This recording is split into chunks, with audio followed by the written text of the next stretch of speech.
સુરતમાં રાષ્ટ્રધ્વજ તિરંગાની ગરિમા જાળવવા માટે વિશેષ અભિયાન શરૂ કરવામાં આવ્યું છે.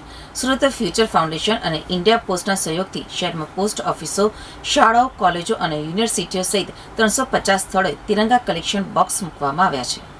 નાગરિકો ઉપયોગ બાદ રાષ્ટ્રધ્વજને રસ્તા ઉપર કે અન્ય જગ્યાએ ફેંકવાના બદલે આ બોક્સમાં સન્માનપૂર્વક જમા કરાવી શકે છે. આ કલેક્શન બોક્સ 21મી ઓગસ્ટ સુધી ઉપલબ્ધ રહેશે. એકત્રિત કરવામાં આવેલા તિરંગાનું ભારતીય ધ્વજ સંહિતા મુજબ સન્માનપૂર્વક નિકાલ કરવામાં આવશે. અભિયાન અંતર્ગત SVNITથી કારગિલ ચોક સુધી તિરંગા જાગૃતિ રેલી યોજાઈ હતી, જેમાં 350થી વધુ લોકો જોડાયા હતા. રેલીમાં ઇન્ડિયા પોસ્ટના SSP યશકુમાર જૈન સહિત અને અગ્રણીઓ ઉપસ્થિત રહ્યા હતા. આ અભિયાનનો મુખ્ય ઉદ્દેશ્ય નાગરિકોમાં રાષ્ટ્રધ્વજ પ્રત્યે સન્માન અને જવાબદારીની ભાવના વધારવાનો છે. આ રેલી મારું નામ પાર્થ મહેતા છે અને હું આ સુરત ફ્યુચર ફાઉન્ડેશનનો કેમ્પેઇન કોઓર્ડિનેટર છું.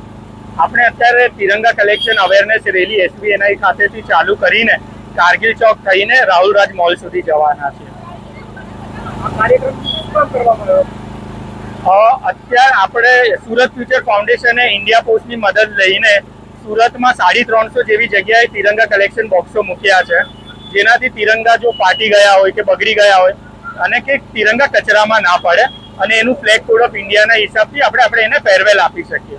તો બસ તિરંગાની ડિગ્નિટીને રિસ્પેક્ટ મેન્ટેન કરવા માટે આ ઇનિશિયેટિવ સ્ટાર્ટ કર્યો છે. મારા પોતા પાસે આજથી 10 વર્ષ જૂના તિરંગા પણ ઘરે મૂકીને રાખેલા છે, પણ એનું શું કરવું એવું મને આઈડિયા નહીં હતો. તો મને એવું થયું કે મારા જેવા બહુ જ બધા સુરતીઓ હશે જેમને આનો આઈડિયા નહીં હશે, અને સાથે અમને ઇન્ડિયા પોસ્ટ તરફથી ફૂલ સપોર્ટ મળ્યો तो हमें आज वस्तु करी सके.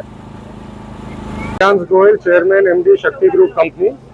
ये अभी हमने इवेंट इंडियन पोस्ट सर्विसेज और सूरत फ्यूचर फाउंडेशन के साथ मिलकर रखा है.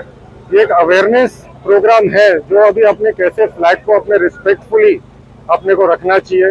इवेंट अपना 15 अगस्त, अपना 26 जनवरी खत्म हो जाने के बाद लोग बिना एक्चुअल में ध्यान नहीं रहता, पर वो फ्लैग किधर भी रास्ते पे छोड़ देते हैं, सड़क पर छोड़ देते हैं. वो फ्लैग को ऐसे नहीं छोड़ना चाहिए.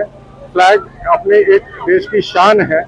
अपने को भी उसको भी हम ये अवेयरनेस रैली इसके साथ वो बता रहे हैं कि अभी बाद में आप ये झंडों को कैसे रिस्पेक्टफुली रखिए. आज आपको किधर भी रास्ते पे या कहाँ भी ये झंडे मिले, आप अभी हमारे तिरंगा कलेक्शन बॉक्स में या आप हमारे सूरत फ्यूचर फाउंडेशन या इंडियन पोस्टल सर्विस के आप जो नंबर दिए हुए हमने उधर आप कॉन्टैक्ट कर सकते हैं. हमारी टीम आके वो कलेक्ट कर लेगी फ्लैग, और बाद में फ्लैग को ये मुहिम हम लोग 7 दिन तक रखने वाले हैं. कभी भी किधर भी देखे हम लोग कलेक्ट करेंगे फ्लैग, और बाद में इसको एंड में एक प्रॉपर एज पर द इंडियन फ्लैग कोड वो चीज़ का इनको रिस्पेक्टफुली एक विदाई देंगे.